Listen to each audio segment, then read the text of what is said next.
আসসালামু আলাইকুম ওয়া রাহমাতুল্লাহি ওয়া বারাকাতুহু। আপনাদেরকে একটা জিনিস দেখাই আমি। এটা হচ্ছে বিদেশি নিয়ম।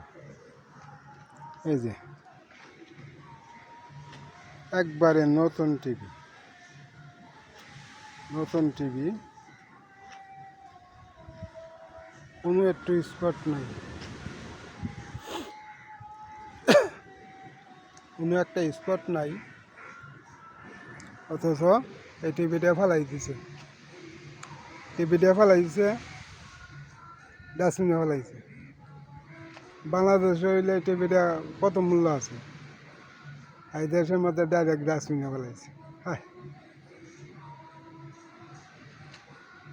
টিভিটা একটা ছোটো টিভি, মানে 40 ইঞ্চি, 40 ইঞ্চি বড় টিভি কিনার লাগি 40 ইঞ্চি টিভি ফেলাইছে, ডাস্টবিনে ফেলাইছে।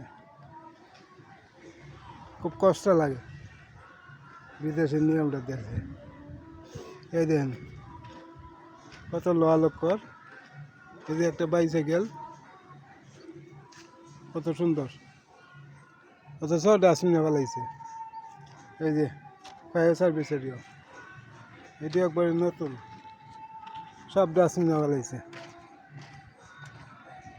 সব নতুন বালা নতুন জিনিস ডাস্টবিনে ফেলাইছে। দেখছে তার নাম বিদেশ। বাংলাদেশে এলে এই জিনিসটি কত টাকার মূল্য আছে।